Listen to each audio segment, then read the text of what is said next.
Hello everyone hello everyone welcome to the new word with IT in thinking. तो दोस्तों आज हम bond angle से रिलेटेड बात करने वाले हैं। ठीक है, बॉन्ड एंगल अगर आपको प्रॉब्लम होता है तो यकीन मानो इस वीडियो के बाद आपको बॉन्ड एंगल से रिलेटेड कोई भी प्रॉब्लम नहीं होगा। तो मैं आपको जो रूल बताने वाला हूँ आप उसको फॉलो कर लो, लिटरली आप बॉन्ड एंगल के सारे क्वेश्चन कर सकते हो। तो ये हमारा केमिकल बॉन्डिंग का ऑलमोस्ट 7th या 8th लेक्चर है। हमने पूरा 0 to advance chemical bonding start किया था। अब बाकी के लेक्चर अगर नहीं देखे हैं तो वो देख सकते हैं। और हाँ, बॉन्ड एंगल का मैं ट्रिक आपको बताऊंगा। डायरेक्ट आप एक एक क्वेश्चन जेई नीट सभी के PYQ कर सकते हैं। तो आइए बिना टाइम को वेस्ट किए हुए स्टार्ट करते हैं। देखिए रूल क्या कहता है बॉन्ड एंगल का। सबसे फर्स्ट रूल लिखा गया है कि अगर हाइब्रिडाइजेशन आपके पास ESP है, ESP मतलब आप समझ पा रहे हैं, ESP अगर मतलब है तो उसका मतलब है बॉन्ड एंगल 180 डिग्री होगा, और SP2 है तो बॉन्ड एंगल 120 होगा, ESP3 है तो ऑलमोस्ट ये 109 डिग्री के आसपास होगा, और ड्रैगो अगर है तो उसमें बॉन्ड एंगल ऑलमोस्ट 90 डिग्री होता है। हम एग्जैक्ट नहीं ऑलमोस्ट की बात कर रहे हैं, 91 92 93 भी हो सकता है। ठीक है, पर ड्रैगो सबसे लास्ट में बॉन्ड एंगल होता है। तो मतलब SP का बॉन्ड एंगल ज़्यादा, फिर SP2, फिर SP3। तो पहला आपको, और ड्रैगो क्या होते हैं आप देख लो, जो ग्रुप 14 ग्रुप 16 को NH3 और H2O को छोड़ दो, बाकी सभी क्या होते हैं ड्रैगो होते हैं। तो उनका बॉन्ड एंगल ऑलमोस्ट 90 डिग्री आता है, और वो कोई भी हाइब्रिडाइजेशन नहीं दिखाते हैं ना। ड्रैगो मतलब नो हाइब्रिडाइजेशन। जैसे एग्जांपल अगर हम बात करें, एक एग्जांपल यहाँ पे लिखते हैं। जैसे हमने लिख लिया, मान लो CO2 BF3 और CH4। तो यहाँ पे सबसे पहला रूल है आप हाइब्रिडाइजेशन ही चेक किया करो। तो हाइब्रिडाइजेशन यहाँ भी देखोगे तो क्या आ जाएगा, SP आ जाएगा। यहाँ पे अगर आप निकालोगे तो ESP आ जाएगा, और यहाँ पे निकालोगे तो SP2 आ जाएगा, और यहाँ पे SP3। तो साफ साफ दिख रहा है आपको हाइब्रिडाइजेशन में डिफरेंस आ गया। तो अपने पास बॉन्ड एंगल का ऑर्डर ये हो जाएगा। आई होप आपको ये बात समझ में आया। अब जैसे लोन पेयर, मान लो हाइब्रिडाइजेशन सेम आ जाए। जैसे मैंने एग्जांपल लिया, मान लो अपने पास है NH3, ध्यान से देखना, NH3 है और CH4 है। अगर आप हाइब्रिडाइजेशन यहाँ पे देखोगे तो कितना आ जाएगा, SP3 आ जाएगा, और ये भी SP3 आ जाएगा। अब हाइब्रिडाइजेशन का वीडियो मैंने आपको ऑलरेडी बना दिया है, वो आप देख सकते हैं। ठीक है, और हाइब्रिडाइजेशन सेम आ गया तो आप लोन पेयर निकालो। लोन पेयर का भी ट्रिक मैंने आपको बताया। यहाँ पे लोन पेयर 1 आएगा, यहाँ पे 0। तो लोन पेयर कम तो बॉन्ड एंगल ज़्यादा, यही है दूसरा रूल। तो भाई CH4 का बॉन्ड एंगल ज़्यादा हो जाएगा। अब मान लो यहाँ पे बॉन्ड, थर्ड रूल क्या कहता है, अगर मान लो आपके पास लोन पेयर भी सेम आ जाए तो कैसे डिसाइड करेंगे। तो मान लो अपने पास जैसे एग्जांपल ले लिया, NH3 ले लिया और NH3PH3 ले लेते हैं। ठीक है, तो वैसे तो यहाँ पे ये रूल नहीं लगेगा, सिंपली मैं बता एग्जांपल, मान लो अपने पास है NF3 और SbCl3 है। अब यहाँ पे अगर आप नोटिस करो तो आपके पास हाइब्रिडाइजेशन भी सेम है, दोनों का अगर देखोगे तो SP3 आ जाएगा। लोन पेयर भी सेम है, यहाँ पर भी एक लोन पेयर, यहाँ पर भी एक लोन पेयर। तो तीसरा रूल कहता है बॉन्ड एंगल जिस मतलब सेंट्रल एटम की इलेक्ट्रोनेगेटिविटी ज़्यादा है तो बॉन्ड एंगल ज़्यादा, तो नाइट्रोजन की इलेक्ट्रोनेगेटिविटी ज़्यादा होती है, इसलिए बॉन्ड एंगल ज़्यादा हो गया। चौथा रूल कहता है अगर मान लो सेंट्रल एटम भी सेम हो जाए तो कैसे डिसाइड करेंगे। तो भाई डिसाइड करते हैं साइड एटम से। जैसे मान लो अपने पास है SbCl3 है और SbF3 है। ठीक है, तो यहाँ पे आपके पास देखोगे हाइब्रिडाइजेशन भी सेम, लोन पेयर भी सेम, सेंट्रल एटम भी सेम। तो आपको पता है इलेक्ट्रोनेगेटिविटी किसका ज़्यादा होता है, क्लोरीन का ज़्यादा होता है, फ्लोरीन का ज़्यादा होता है क्लोरीन से। तो बॉन्ड एंगल क्या होता है, साइड एटम की इलेक्ट्रोनेगेटिविटी कम तो बॉन्ड एंगल ज़्यादा, तो क्लोरीन का ये बॉन्ड एंगल ज़्यादा हो जाएगा। तो ये रूल होता है, आपको याद रख लेना है। ठीक है, तो बस अब आओ प्रैक्टिस कर लेते हैं। जैसे आप एक एग्जांपल लिखा गया है, इसको हम सॉल्व कर लेते हैं। क्या हो जाएगा, यहाँ पे निकालोगे तो अपने पास हाइब्रिडाइजेशन कितना आ जाएगा, SP3, यहाँ पर भी SP3, यहाँ पर भी SP3। लोन पेयर निकालोगे, यहाँ पे 0, लोन पेयर की बात कर रहा हूँ, और यहाँ पे 1 और यहाँ पे 2। तो बॉन्ड एंगल किसका है, बॉन्ड एंगल लोन पेयर के इन्वर्सली होता है। ठीक है, रूल नंबर 2। तो अच्छा, ये एक डेडिकेटेड वीडियो है, इसका ट्रिक एंड ट्रिप्स का प्लेलिस्ट है, वहाँ पे आप हाइब्रिडाइजेशन सारे ट्रिक 30 वीडियो हैं, और वहाँ पे जो ट्रिक बनाए गए हैं ना 15 मिनट की वीडियो 3 दिन मेहनत लेके बनाए गए हैं, मतलब वो ट्रिक ऐसा है कहीं पे फेल नहीं होता। तो वो डेडिकेटेड वीडियो है बॉन्ड एंगल हाइब्रिडाइजेशन। वैसे मैं सब कुछ यहाँ डिस्कस कर लूँगा, पर उसे भी आप देख सकते हो, कुछ एक्स्ट्रा ज़रूर मिलेगा। तो वहाँ की खास बात यही है कि वो ट्रिक कहीं भी फेल नहीं होता है ना। तो उसको ज़रूर देखना है, ट्रिक एंड ट्रिप्स का प्लेलिस्ट। चलिए आगे और प्रैक्टिस कर लेते हैं। ये तो अपन ने कर ही लिया। कितना आया था आपके पास, इसको किया तो ये अपने पास था SP, और ये अपने पास था SP2, और ये अपने पास था SP3। तो भाई आपको पता है बॉन्ड एंगल किसका ज़्यादा हो जाएगा, SP वाले का। हाइब्रिडाइजेशन ही सेम आ गया। ये भी अभी जस्ट किया आपने ऊपर वाला सवाल। अब ये वाला देख लेते हैं। ये तो ड्रैगो है, अगर इसको देखो ये तो ड्रैगो हो गया। ड्रैगो का तो भाई सबसे लास्ट में होता है बॉन्ड एंगल, और ये अपने पास SP3 हो गया। तो ड्रैगो को तो लास्ट में कर दो। अब यहाँ पे देखते हैं इसको कैसे आप निकालोगे। देखो ये अपने पास है, तो अपन को सबसे पहले हाइब्रिडाइजेशन देखना है। हाइब्रिडाइजेशन अपन ने निकाला, कितना आ गया SP3, ये भी आ गया SP3। लोन पेयर अपन ने निकाला, कितना आ गया 2, यहाँ पर भी आ गया 2। तो अब इलेक्ट्रो मतलब सेंट्रल एटम भी सेम आ गया। सेंट्रल एटम भी अपने पास ऑक्सीजन सेम। तो साइड एटम देख लो, साइड एटम की इलेक्ट्रोनेगेटिविटी कम तो बॉन्ड एंगल ज़्यादा, तो क्लोरीन की इलेक्ट्रोनेगेटिविटी कम, इसलिए बॉन्ड एंगल ज़्यादा हो जाएगा। ये देख लेते हैं, कंपेयर करना है। A है, B है, C है, D है। तो यहाँ पे अपने पास अमोनिया में SP3 है, ये SP2 है, और ये तो ड्रैगो है। ड्रैगो को सबसे पहले पहचानो, और ये क्या है SP3 है। तो D वाला तो C वाला तो सबसे लास्ट में हो गया। और BF3 मतलब 120 डिग्री, तो B वाला सबसे पहले और C वाला सबसे लास्ट पे। चलो दो में कंपटीशन है। अब लोन पेयर अमोनिया में 1 होता है, वाटर में 2 होता है, तो अमोनिया उसके बाद आ जाएगा, और उसके बाद ये आ जाएगा D। समझ आया। तो ये बॉन्ड एंगल का ऑर्डर हो जाएगा। चलो वो F2 और NH3 निकाल लो। तो यहाँ पे SP3, यहाँ पर भी SP3, यहाँ पे 1 लोन पेयर आ जाएगा, और यहाँ पे 2 लोन पेयर आ जाएगा। कौन जीत गया, ये जीत गया। ठीक है। अब ये देखो यहाँ पे हाइब्रिडाइजेशन देखोगे, ये SP3 और ये SP3, ये भी SP3। लोन पेयर अगर देख लेंगे 1 1 1। सेंट्रल एटम देख लेते हैं भाई। तीसरा रूल यही कहता है सीक्वेंस में ही फॉलो करना। नाइट्रोजन की इलेक्ट्रोनेगेटिविटी ज़्यादा होती है, तो नाइट्रोजन अपने पास ज़्यादा हो गया। अब बाकी 2 में कंपेयर करोगे तो चौथा रूल लगा लो, 4th रूल, साइड एटम की इलेक्ट्रोनेगेटिविटी मतलब क्लोरीन, यही आ जाएगा। इसको स्टार करके लिखना। अगर कभी बल्कि ग्रुप लगे, जैसे यहाँ पे इथाइल लिखा गया है, ये इथाइल क्या होते हैं, ये बल्कि ग्रुप है, ये बल्कि ग्रुप है। तो इनके बीच में क्या होता है, रिपल्सन होता है। रिपल्सन के कारण परसेंटेज एस कैरेक्टर बढ़ जाता है, और परसेंटेज एस कैरेक्टर बढ़ा तो बॉन्ड एंगल भी बढ़ जाता है। ठीक है। तो कभी, और ये स्मॉल ग्रुप है, ये स्मॉल ग्रुप है, तो याद रख लेना। ऐसे अगर क्वेश्चन आए बल्कि ग्रुप हो रहते हैं तो वहाँ पे आप डायरेक्ट ये लगा सकते हो, मतलब percentage s character is directly proportional to bond angle. ठीक है। तो ये रूल आप याद रखना। ठीक है। तो ये भी ऐसे क्वेश्चन आपसे पूछे जा सकते हैं। तो बॉन्ड एंगल से रिलेटेड है, बाकी वो डेडिकेटेड ट्रिक वाला वीडियो आप देख सकते हैं, कुछ भी लगा। बाकी केमिकल बॉन्डिंग में प्रॉब्लम है तो 0 से लेक्चर देखो, मैंने पूरा 0 to एडवांस सीरीज स्टार्ट किया था। आइए आज समझते हैं डाइपोल मोमेंट को। अब डाइपोल मोमेंट भी बहुत बढ़िया कॉन्सेप्ट है। देखो डाइपोल मोमेंट जो होता है म्यू से लिखते हैं, और वो किस पे डिपेंड करता है, Q × D। मतलब जो डाइपोल मोमेंट होता है, मैं आपको ट्रिक सिखाऊंगा जिससे बहुत ईजिली क्वेश्चन सॉल्व कर पाओगे, लेकिन पहले कॉन्सेप्ट समझते हैं। तो डाइपोल मोमेंट जो होता है, म्यू पोलैरिटी को बताता है। म्यू जो होता है पोलैरिटी ऑफ बॉन्ड को बताता है, पोलैरिटी ऑफ बॉन्ड्स को एक्सप्लेन करता है। अगर मैं आपको थोड़ा सा यहाँ पे लिखना चाहूँ तो Q अपने पास क्या है, Q जो है वो अपने पास है चार्ज है, और जो D है वो डिस्टेंस है ना, चार्ज के बीच में जो डिस्टेंस है। ठीक है। तो डाइपोल हमेशा पोलैरिटी ऑफ बॉन्ड्स बताता है। अब कैसे इसको समझते हैं मैं आपको पहले समझा देता हूँ सारी चीज़ें, फिर आपको बहुत ट्रिक सिखाऊंगा कैसे सॉल्व करते हैं question with in second. Her variety का प्रॉब्लम हम यहाँ पे डिस्कस कर लेंगे। जैसे अगर मैं आपको समझाऊँ सिंपल लैंग्वेज में, है ना, सिंपल लैंग्वेज में बात कहूँ, अगर म्यू जो होता है वो आ जाए 0, मतलब म्यू रिजल्टेंट की बात मैं कर रहा हूँ, क्या कर रहा हूँ अभी समझ आ जाएगा आपको। तो वो मॉलिक्यूल कैसा होता है, म्यू 0 आ जाए, और उसको हम बोलते हैं नॉन पोलर।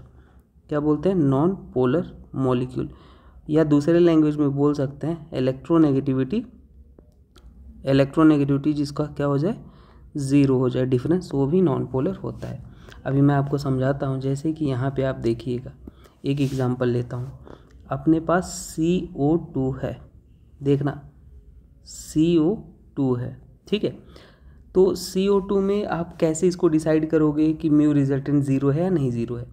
तो एक कॉन्सेप्ट आपको पता है, जो एरो होता है, अगर एरो ऐसे है तो जहाँ जिधर साइड अपने पास एरो होता है उधर मोर इलेक्ट्रोनेगेटिव एटम होता है, और जिधर टेल पार्ट पे लेस इलेक्ट्रोनेगेटिव एटम होता है। ये कॉन्सेप्ट होता है, ये अपन को याद रख लेना है। जो मोर इलेक्ट्रोनेगेटिव है मतलब मोटू।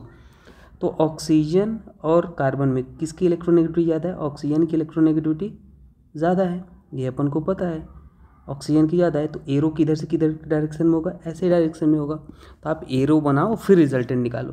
तो कार्बन ऑक्सीजन में कार्बन का ज़्यादा, ऑक्सीजन का ज़्यादा हो जाएगा इलेक्ट्रोनेगेटिविटी, और यहाँ पे ऑक्सीजन का।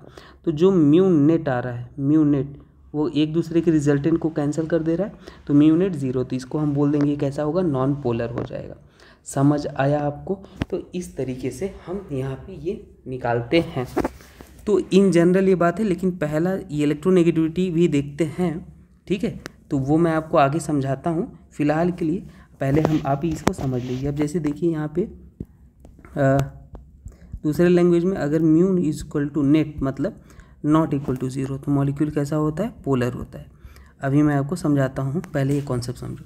जैसे हमने लिया H2O ले लिया, मान लो यहाँ पे H2O छोड़ो, आप HCl लो, सिंपल HCl ले लो। तो यहाँ पे म्यू रिजल्टेंट नेट निकालोगे तो किधर हो जाएगा? अब एरो जो होगा इधर डायरेक्शन में हो जाएगा, क्योंकि क्लोरीन की इलेक्ट्रोनेगेटिविटी ज़्यादा होती है हाइड्रोजन से। तो इसलिए यहाँ पे भाई नेट, म्यू नेट आप देख पा रहे हो, नॉट इक्वल टू ज़ीरो, कोई कैंसिल ही नहीं कर रहा है। तो यहाँ पे अपने पास ही क्या हो जाएगा? पोलर हो जाएगा। या आप बोल सकते हो electronegativity not equal to zero, तो भी अपने पास पोलर हो जाता है, मतलब दो एटम के बीच में। तो ये बेसिक कॉन्सेप्ट था जो मैंने आपको समझाया। थोड़ा सा और एग्जांपल लेके आपको समझा देते हैं, ठीक है। फिर बहुत वैरायटी एग्जांपल लेने वाले। मान लो NH3 है, तो NH3 का लोन पेयर अपन ने ऐसे बना लिया, EH और अपने पास क्या है? H है। अब यहाँ पे देखो नाइट्रोजन और हाइड्रोजन में जो इलेक्ट्रोनेगेटिविटी है किसका ज़्यादा है? नाइट्रोजन का ज़्यादा है हाइड्रोजन से इलेक्ट्रोनेगेटिविटी। तो क्लियरली आप यहाँ पे बोल सकते हैं जो एरो होगा वो नाइट्रोजन की तरफ चलेगा, है ना। नाइट्रोजन हाइड्रोजन में नाइट्रोजन, और लोन पेयर का इलेक्ट्रोनेगेटिविटी आप बोल सकते हो ज़्यादा होता है एटम से। तो जो नेट रिजल्टेंट है वो ऊपर के डायरेक्शन में जा रहा है। तो यहाँ पे जो म्यू नेट आप बोल सकते हो, म्यू नेट या रिजल्टेंट वो क्या है? नॉट इक्वल टू ज़ीरो है। मतलब NH3 क्या है भाई? आपके पास पोलर मॉलिक्यूल है। कैसा है? पोलर मॉलिक्यूल है। ऐसे निकालते हैं। और मैं आपको ट्रिक भी अभी समझाऊंगा, पर ट्रिक समझाने से पहले आप ये समझो, ठीक है ना। अभी आपको समझ में आया। अब देखो दूसरा एग्जांपल हम लेते हैं, फिर आप बताओगे, ठीक है। दूसरा हमने लिया, मान लो H2O लिया, H2O। अब हाइब्रिडाइजेशन ज्योमेट्री आप एक्सपर्ट हो चुके हो तो स्ट्रक्चर बना सकते हो। तो ये अपने पास हो जाएगा, है ना, बना दिया। अगर इसका आप रिजल्टेंट निकालोगे तो आपको पता है ऑक्सीजन की इलेक्ट्रोनेगेटिविटी हाइड्रोजन से ज़्यादा है। तो ये अपने पास डाइपोल मोमेंट का भी ट्रिक का वीडियो है, वो ये भी आप ट्रिक एंड ट्रिप्स में देख सकते हो। और बाकी लोन पेयर का आप उधर ऊपर जाएगा, है ना। तो म्यू नेट जो आएगा वो नॉट इक्वल टू क्या आ जाएगा? Zero. Not equal to zero मतलब मॉलिक्यूल कैसा है? पोलर मॉलिक्यूल है ना। तो आप ऐसे चेक कर सकते हो। तो ये पोलर हो गया, ठीक है। तो एक आध दो एग्जांपल और हम आपको करके दिखा देते हैं। जैसे मान लो हमने क्या ले लिया? NF3 ले लिया। एक एग्जांपल और ले लेते हैं, NF3। तो आप बता दो पोलर है या नॉन पोलर है। तो यहाँ पे अगर आप देखोगे तो ये ऐसे, ठीक है। फ्लोरीन की इलेक्ट्रोनेगेटिविटी पूरे पीरियोडिक टेबल में सबसे ज़्यादा, और यहाँ पे ऐसे। तो ऊपर एक और नीचे तीन खींच रहे हैं, ऊपर एक नीचे तीन। तो ये क्या है? कहीं ना कहीं भाई पूरा mu net not equal to, completely not equal to zero आ जाएगा। तो अपने पास ये भी अपने पास क्या हो जाएगा? पोलर हो जाएगा। तो आई होप आपको ये कॉन्सेप्ट समझ में आया, ठीक है। तो मैंने आपको डाइपोल समझा दिया। अब ये डाइपोल से रिलेटेड जुड़ी हुई बातें हैं। अब आप देखो वही चीज़ें लिखी गई थोड़ा सा थियोरेटिकल वे में, तो आप इसको समझ सकते हैं। जल्दी जल्दी से मैंने सारी चीज़ें कवर ही कर दिया। आप नोट्स कंप्लीट हो इसलिए आपको मैंने ये थोड़ा सा लिख दिया। तो ये क्या है भाई? चार्ज है। चार्ज और डिस्टेंस दोनों पे डिपेंड करता है डाइपोल, ठीक है। जैसे कि मैंने आपको बताया, यहाँ पे एक एग्जांपल भी लिख देते हैं, थोड़ा सा अच्छा लगेगा। समझा तो मैंने सब कुछ दिया आपको।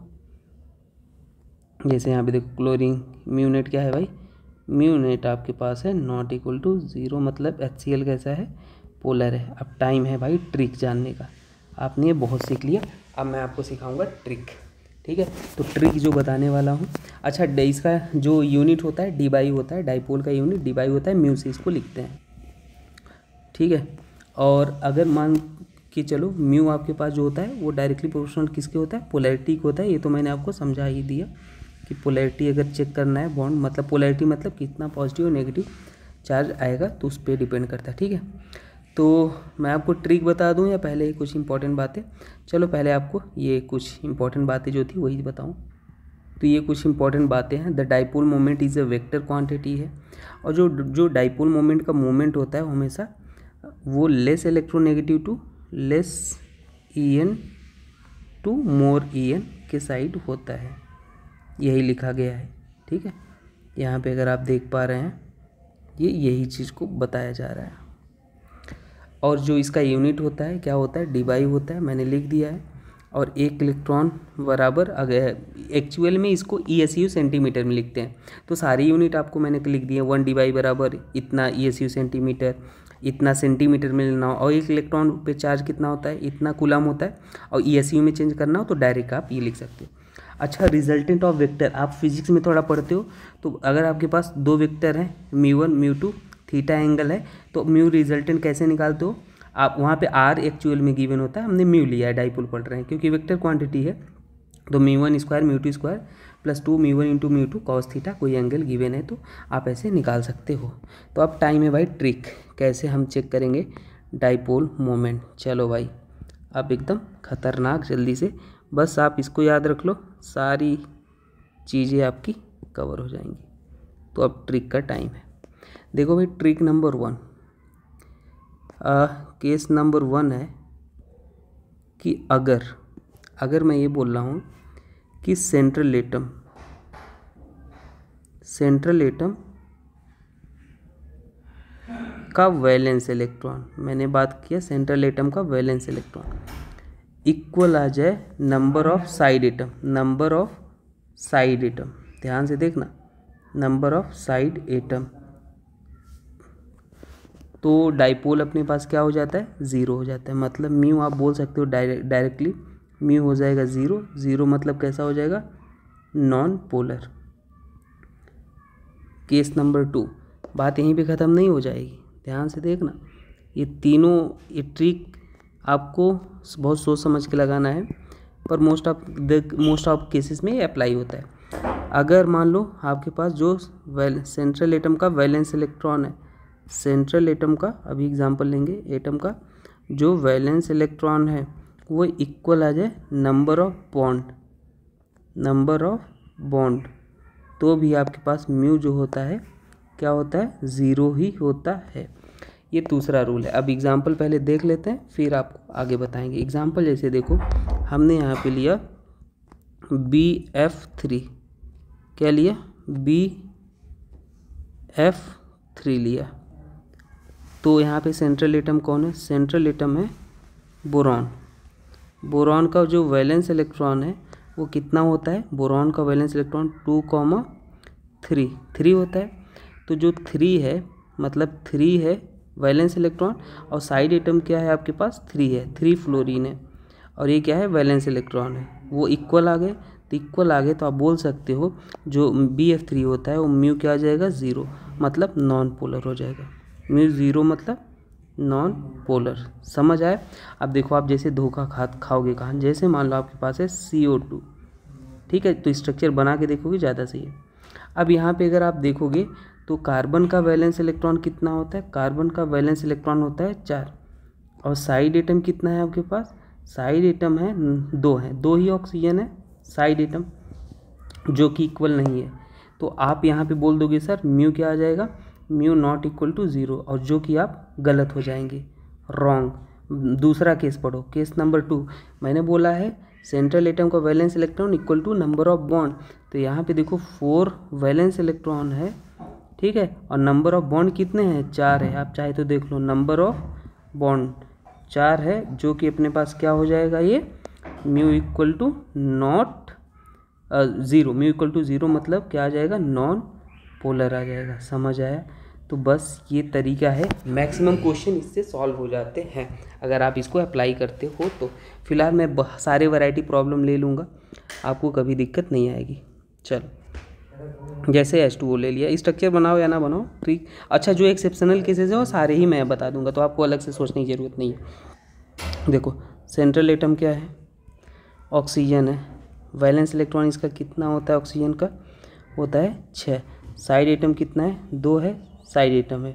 तो सीधे सीधे आप बोल सकते हो mu not equal to zero कैसा हो जाएगा, पोलर। यही ट्रिक बताया, ठीक है। और अगर आप रिजल्टेंट भी निकाल के चेक करो तो चेक कर सकते हो। चलो देखते हैं नेक्स्ट। मान लो हमने लिया NF3, नेक्स्ट एग्जांपल। तो यहाँ पे क्या हो जाएगा, सेंट्रल एटम क्या है, सेंट्रल एटम आपके पास है नाइट्रोजन। इसका वैलेंस इलेक्ट्रॉन कितना है, नाइट्रोजन का है 5। और साइड एटम अपने पास कितना है, साइड एटम है अपने पास 3।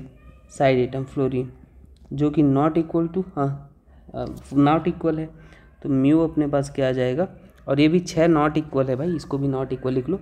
म्यू अपने पास क्या आ जाएगा, नॉट इक्वल टू ज़ीरो, मतलब मॉलिक्यूल कैसा हो जाएगा, पोलर हो जाएगा। समझ आया बात आपको?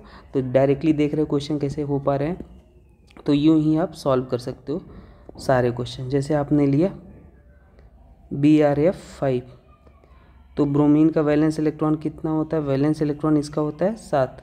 साइड एटम क्या है, 5 है। तो अपने पास नहीं इक्वल है, तो म्यू क्या हो जाएगा, नॉट इक्वल टू ज़ीरो, मतलब ये कैसा हो जाएगा, पोलर। समझ आ रहा है? तो बस ये ट्रिक है, आप अप्लाई कर सकते हो। अच्छा, एक समटाइम्स आपको ये भी देखने को आना चाहिए, सिमेट्री। केस नंबर 3 मैं लिख देता हूँ ट्रिक का ही। सिमेट्री अगर मॉलिक्यूल में है तो भी आपके पास क्या होता है, mu not equal to mu equal to zero some time. लेकिन अल्टीमेट पहला कॉन्सेप्ट क्या था, म्यू रिजल्टेंट ही आपके पास ज़ीरो आना चाहिए। जैसे कि मैंने यहाँ पे लिया BF3, यहाँ पे सिमेट्रिकल भी है, सिमेट्री भी है ना, तो इससे भी आप गेस कर सकते हो। तो मैंने हर वैरायटी प्रॉब्लम लिया, जैसे BeCl2 फर्स्ट मेथड से अगर सॉल्व करो, फर्स्ट मेथड से आप सॉल्व करो तो क्लोरीन बेरिलियम में क्या हो जाएगा, इसकी इलेक्ट्रोनेगेटिविटी ज़्यादा, इसकी ज़्यादा, तो म्यू नेट कितना आ गया, ज़ीरो आ गया। समझ आया? सेकेंड मेथड अगर सॉल्व करोगे तो सॉल्व कर लो, अपना ट्रिक लगा लो। BeCl2, बेरिलियम का वैलेंस इलेक्ट्रॉन कितना होता है, बेरिलियम का वैलेंस इलेक्ट्रॉन होता है 2। साइड एटम कितना है आपके पास, 2 है। साइड एटम 2 ही तो है क्लोरीन, तो यहाँ पे म्यू क्या हो जाएगा, ज़ीरो मतलब नॉन पोलर हो जाएगा, नॉन पोलर। समझ आया? ठीक है, तो ये हो गया। BF3 का तो मैंने अभी आपको बता ही दिया, ये क्या हो जाएगा। समझ आया? तो बाकी बहुत सारे एग्जाम्पल होते हैं, आप देख सकते हो। चलो आगे देखते हैं। जैसे एक SO3 लेते हैं, यहीं पे स्पेस है तो यहीं पे ले लेते हैं SO3।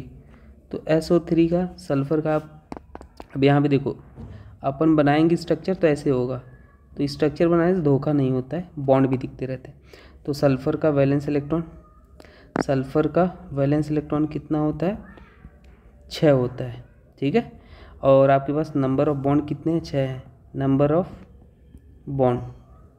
तो ये क्या हो जाएगा, म्यू अपने पास 0 हो जाएगा, मतलब नॉन पोलर। समझ आया?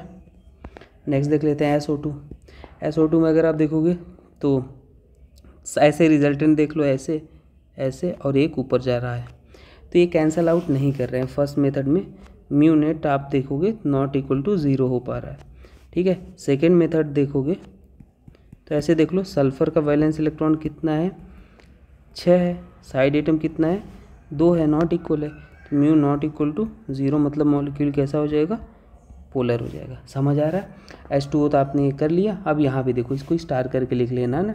यहाँ पे सिमेट्री देखते हैं, क्या देखते हैं, सिमेट्री देखते हैं, जिसके कारण सिमेट्री अगर देखो तो ऐसे इसको कट करो तो पूरा सिमेट्रिकल दिख रहा है, तो यहाँ पे म्यू क्या आ जाता है, 0, जिसके कारण ये क्या हो जाता है, नॉन पोलर हो जाता है। तो ये चीज़ें आप याद रख लेना, ठीक है। सारे एग्जाम्पल जहाँ जहाँ हैं प्रॉब्लम, तो यहाँ पे नाइट्रोजन भी देख लो।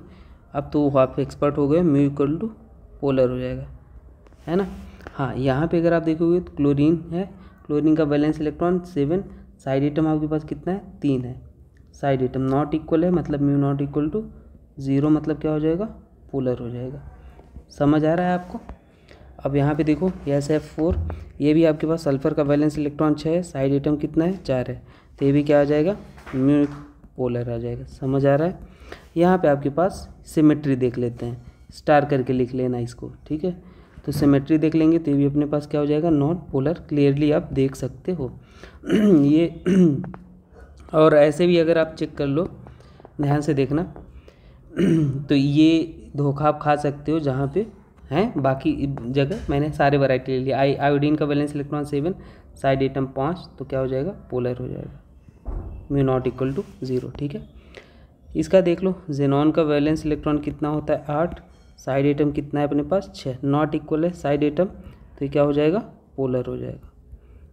ये देखो आयोडीन का वैलेंस इलेक्ट्रॉन 7, हाइड्रोजन का 7 होता है, साइड एटम 7 हो गया, तो ये क्या हो जाएगा, म्यू इक्वल टू 0, मतलब क्या हो जाएगा, नॉन पोलर हो जाएगा, ठीक है। परमानेंट डाइपोल मोमेंट, अगर mu equal not equal to 0 मतलब क्या होता है पता है, परमानेंट डाइपोल मोमेंट है, परमानेंट डाइपोल है, उसमें क्या है, डाइपोल है। तो ये भी चीज़ें याद रख लेना, कभी कभी आपको लिखा हुआ आ जाए तो कन्फर्म, ये भी अपने पास क्या हो जाएगा, इसमें पोलर नेचर का हो जाएगा, ठीक है। अब देखो NH कंपेयर, आपको कंपेयर करना है, तो यहाँ पे अगर देखोगे तो NH3 ऐसे ऐसे ऐसे, यहाँ पे नेट रिजल्टेंट ऊपर जा रहा है, यहाँ पे अगर देखोगे फ्लोरीन अपने साइड खींच रहा है ऐसे ऐसे, और लोन पेयर अपने साइड, तो यहाँ पे नेट रिजल्टेंट ऊपर जा रहा है और यहाँ पे कैंसिल हो रहा है थोड़ा बहुत, तो यहाँ पे इसका ज़्यादा हो जाएगा, ठीक है। तो अगर AB है तो डाइपोल किसका ज़्यादा हो गया, A का ज़्यादा हो गया B से, ठीक है। अब यहाँ पे देखो, यहाँ पे जो डिस्टेंस होता है, मतलब साइज होता है क्लोरीन का CCl और अपने पास CF का, तो किसका ज़्यादा हो जाता है, आपको पता है म्यू किस पे डिपेंड करता है, चार्ज इनटू डिस्टेंस पे। तो यहाँ पे आप अगर कंपेयर करोगे तो इसमें डिस्टेंस ज़्यादा, तो इसलिए अपने पास डाइपोल ज़्यादा, तो अपने पास इसका डाइपोल ज़्यादा हो जाता है, ठीक है। और रिजल्टेंट तो आपके पास ऐसे ही आएंगे, लेकिन ज़्यादा किसका है, CCl का, ड्यू टू डिस्टेंस। अब यहाँ पे देखते हैं, अब यहाँ पे अगर आप देखोगे तो ये वाले का ज़्यादा हो जाता है, क्योंकि यहाँ पे ये वाला जो होता है ना, ये ज़्यादा अपने पास इलेक्ट्रॉन डोनेटिंग टेंडेंसी रखता है, तो नेट जो होता है वो ऊपर की तरफ चला जाता है। अब देखो ये वाले ध्यान देना, ये OH वाले मैं आपको समझाता हूँ, इनको अलग से समझाता हूँ। देखो पेज है अपने पास या नहीं, ठीक है, मैं आपको समझा देता हूँ। एक चीज़ ध्यान देना, आप ध्यान ये देना, मैं बोल रहा हूँ, देखो अगर आप OH का निकालोगे तो यहाँ बोलोगे सर ऑक्सीजन का इलेक्ट्रोनेगेटिविटी ज़्यादा, और यहाँ पे ऑक्सीजन का ज़्यादा, कार्बन है ऑक्सीजन है, तो आप बोल दोगे म्यू इक्वल टू क्या आ जाएगा, 0, जब आप गलत हो जाओगे। एक्चुअल में जब ऑक्सीजन का आप देखते हो ना डियर, मैं यहाँ बना देता हूँ, ध्यान से देख लो, ये JEE में पूछा हुआ क्वेश्चन है। ऑक्सीजन नॉन लीनियर होता है, मतलब कुछ ऐसे दिखता है OH, और ये क्या होता है OH, ऐसे दिखता है। अब देखो जब इसका रिजल्टेंट आप ड्रॉ करोगे तो ऑक्सीजन ऐसे और ये ऐसे, यहाँ पे करोगे ये ऐसे और ये ऐसे, तो यहाँ पे म्यू नेट जो आता है वो नॉट इक्वल टू 0 आता है, मतलब ये कैसा होता है, पोलर नेचर का। तो ये धोखा मत खाना, ये वाला करेक्ट है। अब क्लोरीन के केस में देखोगे तो क्लोरीन कार्बन में क्लोरीन की इलेक्ट्रोनेगेटिविटी ज़्यादा और यहाँ पे क्लोरीन की ज़्यादा, तो यहाँ पे एक दूसरे के रिजल्टेंट को कैंसिल कर देंगे, जो कि नॉन पोलर हो जाएगा, ठीक है। तो ये आप सारी चीज़ें याद रख लेना। एक एग्जाम्पल और है इस टाइप का पूछा गया है सल्फ़र के केस में, मैं वो भी बता देता हूँ, यहीं पे लिख देता हूँ, ठीक है, यहीं पे मैं बता देता हूँ। सही एक एग्जाम्पल और है, जैसे सल्फ़र का आपसे पूछा जाता है, देखना ये SH और ये SH है, तो यहाँ पर भी डाइपोल क्या हो जाता है, नॉट इक्वल टू 0 क्या हो जाता है, पोलर। तो ये भी JEE में पूछा गया है, ये भी JEE का क्वेश्चन है, दोनों ये और ये JEE के क्वेश्चन है, ठीक है, तो याद रख लेना। बाकी ये सभी हैं कुछ जो हैं जो आपसे पूछे जा सकते हैं, तो इनका ऑर्डर याद रख लेना। अगर कंपेयर किया जाए तो ये ऑर्डर हो जाता है, डाइपोल कंपेयर कर रहे हैं, ठीक है। इसमें कंपेयर करोगे तो क्लोरीन, फिर ये मैं कहूँगा जस्ट याद रख लो, इनको कभी आपसे धोखा हो सकता है। तो ये सारे स्पेशल वाले हैं, इसलिए मैंने इनको पहले ही यहाँ पे लिख दिया है, ठीक है। तो ये डाइपोल कंपेरिजन है, आप इनको याद रख लेना। पहले तो मैंने ट्रिक, टेक्निक, कॉन्सेप्ट सब समझा दिया, और इनको मैं कहूँगा आपको सजेस्ट करूँगा याद भी रखना। अब जैसे यहाँ पे आपसे आ जाए तो एक dipole is inversely proportional to, आप बोल सकते हो नंबर ऑफ क्लोरीन। एक है, केवल इसी केस में लगाना है, तो इसका ज़्यादा फिर इसका फिर इसका, ठीक है। तो इसमें मैं आपको लॉजिक ज़्यादा कुछ नहीं दे रहा, आपको याद रख लेना है। लॉजिक अगर समझना चाहते हो तो बता देता हूँ। रिजल्टेंट इधर जाएगा, इसका इधर जाएगा, एक कैंसिल कर रहा है तो कम हो जाएगा, इसका दो दो यहाँ पे है ना, तो इसलिए ऐसे सोच सकते हो। अच्छा, अब यहाँ पे देखो, ये अपने पास क्या है, CH3 है और ये CH3 है। तो जब दोनों ग्रुप ऑर्गेनिक में मैंने पढ़ाया है, एक ही साइड हो, देखो एक ही साइड हो तो उसको क्या बोलते हैं, सिस बोलते हैं। और जब ग्रुप अपने पास साइड यहाँ पे CH3, देखो CH3 कैसे हैं, अपोजिट है, तो इसको क्या बोलते हैं, ये और EH अपोजिट है, इसको क्या बोलते हैं, ट्रांस बोलते हैं। तो अगर यहाँ पे आप रिजल्टेंट निकालोगे तो CH3 इलेक्ट्रॉन डोनेटिंग होता है, तो ये इलेक्ट्रॉन ऐसे डोनेट करेगा, ये ऐसे, तो यहाँ पे म्यू क्या आ जाएगा, म्यू नेट जो होता है नॉट इक्वल टू 0, तो यहाँ डाइपोल होगा। और यहाँ पे ये डोनेट कर रहा है, ये इधर से डोनेट कर रहा है, तो यहाँ पे म्यू एक तरह से आप 0 बोल सकते हो। तो डाइपोल कहाँ पे ज़्यादा हो जाएगा, यहाँ पे। तो इन जनरल सिस का डाइपोल ज़्यादा होता है किससे, ट्रांस से। इन जनरल बात है, इन जनरल, है ना। ऐसे अगर आए तो ऐसे बोल सकते हो। लेकिन अब जैसे यहाँ पे देख लो, यहाँ पे ये CH3 है, तो ये है ना, तो CH3 क्या करेगा, डोनेट करेगा, Cl क्या करेगा, Cl इधर अपने साइड खींचेगा, तो टोटल रिजल्टेंट नीचे साइड, मतलब म्यू क्या आ गया, नॉट इक्वल टू 0। अब यहाँ पे देखना, ये डोनेट ऐसे कर रहा है और ये क्या कर रहा है, ऐसे कर रहा है, तो यहाँ पे आप बता दो म्यू नेट जो है किसका ज़्यादा हो जाएगा, तो हमारे पास यहाँ पे ज़्यादा हो जाएगा। यहाँ पे देखो, इस बार ट्रांस वाले का ज़्यादा हो गया, समझ आ रहा है, तो क्योंकि एक ही साइड जा रहा है म्यू नेट, ठीक है। अब एक दूसरा रूल होता है डाइपोल का, दूसरा क्या, ऐसे समझो कि म्यू जो होता है वो इन्वर्सली प्रोपोर्शनल टू होता है थीटा होता है, क्या होता है, थीटा। तो यहाँ पे ये अगर आप देखो, ध्यान से देखो, तो ये NO2 है, तो ये ऐसे आएगा और ये अपने पास ऐसे जाएगा, तो यहाँ पे जो एंगल बन रहा है वो कितना बन रहा है, 60 डिग्री का बन रहा है। यहाँ पे ऐसे आएगा और ये ऐसे जाएगा, तो यहाँ पे जो एंगल बन रहा है 120 डिग्री, और यहाँ पे जो बनेगा वो 180 डिग्री बन रहा है। तो थीटा कम तो डाइपोल ज़्यादा, तो ये ऐसे होता है, ठीक है। तो ऐसे बड़ा फेमस एग्जाम्पल है, एक एग्जाम्पल और लिख देता हूँ मैं, बहुत ही फेमस एग्जाम्पल है, यहीं पर लिखता हूँ उसको, है ना, क्लोरीन वाला है, तो उसको भी पूछा जाता है, तो उसको भी आप चाहे तो याद कर लो। देखो एग्जाम्पल लिख देता हूँ, देखो, तो एक एग्जाम्पल ऐसे करके पूछा जाता है आपसे, क्लोरीन, तो आप बता पाओगे इसलिए आई हो, ये है और Cl है, Cl है, ठीक है, Cl है और ये Cl है, और यहाँ पे अपने पास क्या है, Cl है और ये Cl है, तो क्लियरली ये 60 वाला ज़्यादा हो जाएगा, डाइपोल का ऑर्डर है, ठीक है। तो ये रहा भाई। अब ये एक परसेंटेज आयनिक कैरेक्टर आपसे पूछा जाता है सवाल, बड़ा फेमस सवाल है, तो ये भी आप, परसेंटेज आयनिक कैरेक्टर क्या होता है, mu observed upon mu calculated multiplied by 100, और ये आपको याद रख लेना, एक यूनिट बराबर क्या होता है भाई, इतना, ये चार्ज है, ESU होता है, ठीक है, याद रखना इसको। तो एक एग्जांपल इसके कर लेते हैं तो आपको ज़्यादा बेहतर लगेगा। जैसे देखो, आपको क्या म्यू ऑब्जर्व्ड गिवन है, यहाँ पे म्यू ऑब्जर्व्ड कितना गिवन है, देखो 1.03 डी आपको गिवन है, और म्यू कैलकुलेटेड कैसे निकालोगे, फॉर्मूला है चार्ज इनटू डिस्टेंस, ऐसे निकालेंगे। तो चार्ज अपने पास कितना होता है 4.8, है ना, वो आपको याद रख लेना, ये देखो यहाँ पे लिखा है इतना, और आपको ये डिस्टेंस कितना गिवन है, एंगस्ट्रॉम में गिवन है, तो हम उसको सेंटीमीटर में चेंज कर लेंगे, तो ये कितना हो जाएगा, ECU सेंटीमीटर। देखो एक एंगस्ट्रॉम में कितना होता है, 10⁻⁸ सेंटीमीटर होता है, और अगर मीटर में लोगे तो -10 मीटर हो जाता है। तो अपन चेंज कर लेंगे, ये अपने पास सॉल्व कर लेना, 6.1 डी आ जाएगा। परसेंटेज आयनिक कैरेक्टर आपको निकालने को बोलता है, तो कैसे निकाल लोगे, ये आपके पास 1.03 था, वो गिवन था म्यू ऑब्जर्व, 6.1 इंटू 100 सॉल्व कर लोगे, आ जाएगा।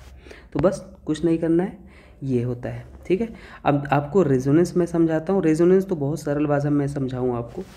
रेजोनेंस की कहानी कुछ ऐसे है कि आप समझो, अगर एक प्रॉपर्टी, मैंने क्या बोला, मान लो एक इंसान है, मान लो मैं ही हूँ, है ना, मैं ही हूँ, मेरा नाम ये है, मैं स्कूल में अलग बिहेव करता हूँ और घर पे अलग बिहेव करता हूँ, है ना, भाई सीधी सी बात है, आप घर में थोड़ा कंफर्टेबल तरीके से रहोगे, स्कूल में थोड़ा रहोगे, लेकिन आप ध्यान दोगे, मतलब बढ़िया से रहोगे, है ना। कहीं भी कैसे दोस्तों से बात करना है, कैसे नहीं करना है, घर के तरीके से तो नहीं रहोगे जैसे मम्मी से बात करते हो, ठीक है। तो अगर आपको हमें एक्सप्लेन करना हो कम्प्लीटली, तो हमारे दोनों नाम को यूज करिए, मतलब मेरे दोनों प्रॉपर्टी को जानना पड़ेगा, स्कूल वाले और घर वाले। तो अगर हमारे दोनों प्रॉपर्टी को जानना है, तो मतलब घर पे मान लो मेरा कुछ आर से नाम है, स्कूल में मेरा ए से नाम है, ठीक है। तो हमारे दोनों नाम का यूज करोगे तभी आप मेरे पूरे प्रॉपर्टी को जान सकते हो, क्योंकि आर वाला नाम घर पे यूज होता है, तो घर पे जाके पता करो आर कैसे रहता है, और स्कूल कॉलेज में ए नाम से आप जानोगे।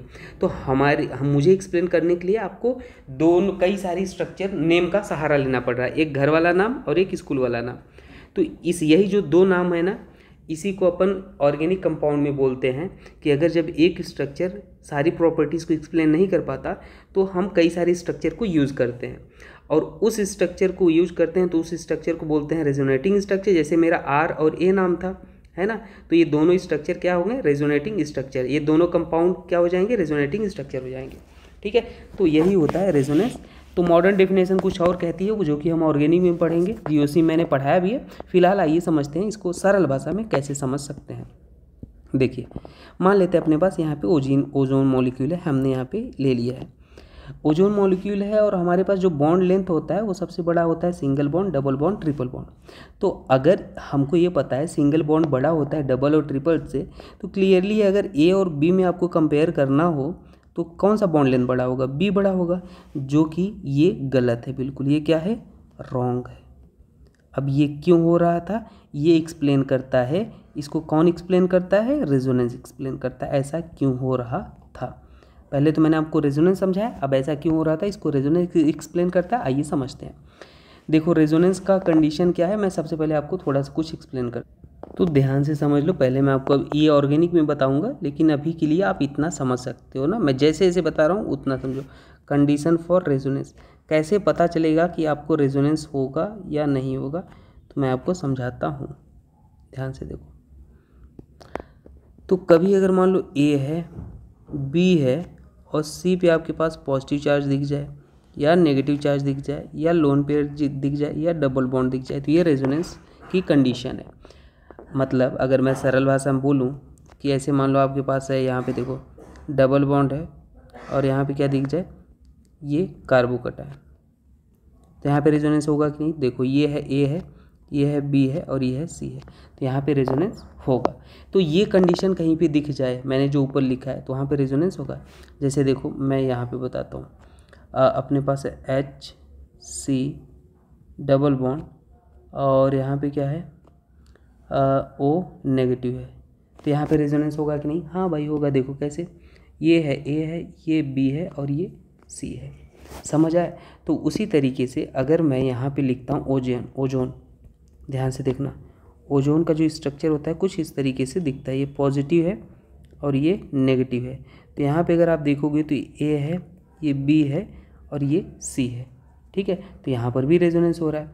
अब मज़े की बात तो ये है, आपको ये समझना पड़ेगा कि जब कभी रेजोनेंस होता है ना, मान लो अपने पास ए है, बी है, सी पे या तो पॉजिटिव है या तो नेगेटिव है, तो जब इसका रेजोनेटिंग स्ट्रक्चर ड्रॉ करोगे तो ये क्या होता है, ये इधर चला आता है, ये वाला बॉन्ड, ये पॉजिटिव नेगेटिव तीसरे वाले एटम पे चला जाता है। अभी आपको जस्ट ऐसे ही करना है। अभी मैंने बता दिया रेजोनेंस कहाँ पे होता है, कैसे होता है, तो ये अपने पास पॉजिटिव या नेगेटिव इधर चला आएगा, तो ये रेजोनेटिंग स्ट्रक्चर हो गया, आपस में क्या हो गया, रेजोनेटिंग स्ट्रक्चर। अब आपको रेजोनेंस हाइब्रिड बनाना है तो कैसे बनाएंगे मैं आपको समझाता हूँ, अभी पहले आप इसको समझ लो, ये क्या हो गया, रेजोनेटिंग स्ट्रक्चर। तो अभी के लिए आपको बस इतना याद रखना है। आइए O3 के केस में पहले समझते हैं। जैसे यहाँ पे देखो, ध्यान देना, O3 के केस में अगर हम बनाएंगे तो अपन के पास O है, पॉजिटिव है, नेगेटिव है, तो इसका रेजोनेटिंग स्ट्रक्चर ड्रॉ करो। सबसे पहले देखो रेजोनेंस हो रहा है कि नहीं, हो रहा है। तो ये ए है, ये बी है और ये सी है, तो डबल बॉन्ड उठ के इधर चला आएगा और नेगेटिव वाला उठ के कहाँ चला जाएगा, यहाँ चला जाएगा। तो इसको बना लो, बाकी सेंट्रल वाला ऐसे ही रहने दो। सॉरी, डबल बॉन्ड तो हट जाएगा ना, अरे डबल बॉन्ड हट जाओ भाई, ये पॉजिटिव, डबल बॉन्ड कहाँ चला आया, यहाँ चला आया और नेगेटिव यहाँ चला गया। तो अगर आप क्लियरली देख पा रहे हैं तो ये नेगेटिव चार्ज जो है ना वो दोनों जगह विराजमान है, घूम रहा है। ये आपस में कैसे स्ट्रक्चर हैं, ये आपस में रेजोनेटिंग स्ट्रक्चर हैं। क्या है, रेजोनेटिंग स्ट्रक्चर हैं, रेजोनेटिंग स्ट्रक्चर हैं। अब अगर आपने इसका एक रेजोनेंस हाइब्रिड बनता है, क्या बनता है, रेजोनेंस हाइब्रिड बनता है। ध्यान से देखना, रेजोनेंस हाइब्रिड का मतलब है कि जो डबल बॉन्ड है, आप देखो एक बार यहाँ पे आया और एक बार यहाँ, मतलब डबल बॉन्ड हर जगह घूम रहा है। तो अगर जब रेजोनेंस हाइब्रिड आप बनाते हो तो कुछ इस तरीके से बनाओगे, ध्यान देना, अभी समझना। रेजोनेंस हाइब्रिड, डबल बॉन्ड हर जगह विराजमान है, तो उसको हमने ऐसे डैश डैश डैश करके दिखा दिया, ये डबल बॉन्ड। अब एक नेगेटिव चार्ज जो है वो दो लोगों में बट रहा है, देखो एक बार यहाँ भी है एक बार यहाँ, तो हम जो नेगेटिव चार्ज है उसको ऐसे लिख सकते हैं, एक ही नेगेटिव चार्ज था, कितने लोगों में बटा, 2 में, तो 1/2, और इस पर कितना आ जाएगा, 1/2। तो चार्ज ऐसे दिखाते हैं, और इसको क्या बोलते हैं, रेजोनेंस हाइब्रिड। क्या बोलते हैं, रेजोनेंस हाइब्रिड। तो जो कंक्लूजन था बताने का, ये मतलब था कि यहाँ पे जो बॉन्ड लेंथ, अगर इसको हम बोल देते हैं ए और इसको बोल देते हैं बी, तो जो बॉन्ड लेंथ है ए और बी दोनों क्या आते हैं, बराबर आते हैं। बॉन्ड लेंथ क्या आते हैं, बराबर आते हैं, due to resonance. Due to resonance bond length क्या आते हैं, बराबर आते हैं। तो ये आपको याद रख लेना है, ठीक है। तो इसी तरीके से आपके पास अगर कई सारे स्ट्रक्चर हैं, मान लो कुछ भी आप बना लो तो उनका आ जाएगा, जैसे PO4 है ना, PO4 3 नेगेटिव को आपको रेजोनेटिंग स्ट्रक्चर ड्रॉ करना है तो आप ड्रॉ करके देख सकते हो, ठीक है।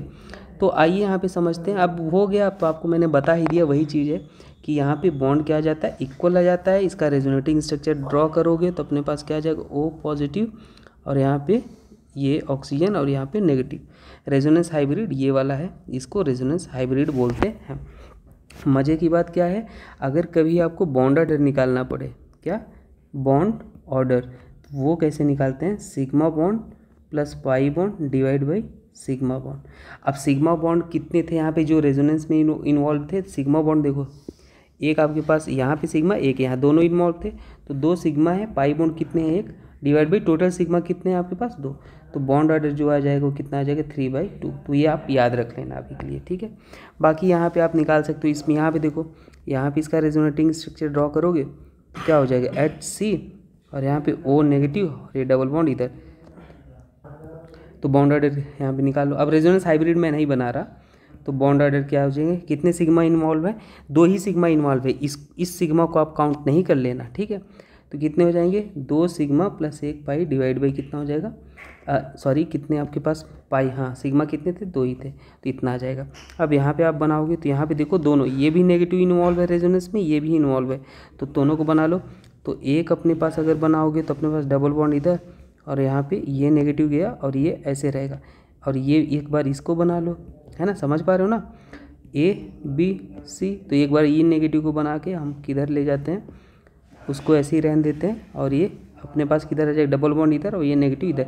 तो इस बार तीनों सिग्मा इन्वॉल्व है, तो इस बार बॉन्ड ऑर्डर अगर आप निकालोगे तो कितना हो जाएगा, 3 सिग्मा और पाई कितने हैं, 1 डिवाइड बाई 3, तो इतना बॉन्ड ऑर्डर हो जाएगा। ऐसे ही आप, ये HW है, ये इसमें चारों सिग्मा इन्वॉल्व है, तो आप करके मुझे बता दो, ठीक है। तो बॉन्ड ऑर्डर भाई ये से भी निकलता है। बॉन्ड ऑर्डर तो आगे डिस्कस करेंगे, MOT की कहानी अलग है, ठीक है। तो आज आपको मैंने ये चीज़ सिखाया, इसको आप याद रख सकते हैं। नेक्स्ट कहानी है, अच्छा बैक बॉन्डिंग भी है, उसको हम नेक्स्ट लेक्चर में कवर कर लेंगे। फ़िलहाल के लिए चलिए मिलते हैं नेक्स्ट वीडियो में। और हाँ, नीट JEE के लिए एक इन्फॉर्मेशन ये है, नीट और JEE वाले, पहले नीट वाले सुन लें। नीट 2025 का जो पेपर हुआ है, जो मैंने कराया था, 2 महीने में क्वेश्चन कराए थे, 99.9% वही क्वेश्चन आए थे। ये बिल्कुल फ्री था और इसका प्रूफ यूट्यूब पे डला है, आप जाके देख लो। मतलब मैंने 3 स्टेप स्टडी बताया था, जो बताया था वही सारे क्वेश्चन वही आए थे, एकदम एग्जैक्ट पैटर्न फॉर्मेट सेम था। तो सोचो, मैं ये बताना चाह रहा हूँ कि बहुत सारे लोग मेहनत करते हैं, जो सही डायरेक्शन में, जिनको एक डायरेक्शन नहीं मिल पाता, मैं उनके लिए काम कर रहा हूँ, मेहनत कर रहा हूँ, है ना। तो अभी 1 साल पहले कंटेंट रेडी हो रहा है, दिसंबर तक या कंटेंट रेडी हो जाएगा। तो JEE नीट दोनों भाई रेडी रहो। JEE वाले भाई हमने कराया था लेकिन सारे चैप्टर नहीं करा पाए, पर जो कराया वो सभी आया। तो JEE नीट दोनों के लिए कंटेंट रेडी हो रहा है ना, हम बॉबी सर मिलके रेडी कर रहे हैं। तो आप लगे रहो और जो वीडियो जा रही हैं आप उसको देखो। और हाँ, आपको गाइडेंस चाहिए एक प्रॉपर, है ना, कभी कभी होता है कोई बताने वाला आपको चाहिए, कैसे पढ़ें क्या पढ़ें समझ नहीं आ रहा है, डिप्रेशन में हो कभी, तो हमने क्या किया है, मेंटरशिप एक ग्रुप लॉन्च किया है। कोर्स क्या है, आप 99 रुपीज़ का है, आप एफर्ड नहीं कर सकते तो फ्री है। देखो डियर, हम मेहनत कर रहे हैं तो थोड़ा एक्सपेक्ट करते हैं, है ना, कुछ तो अपन भी चाहिए।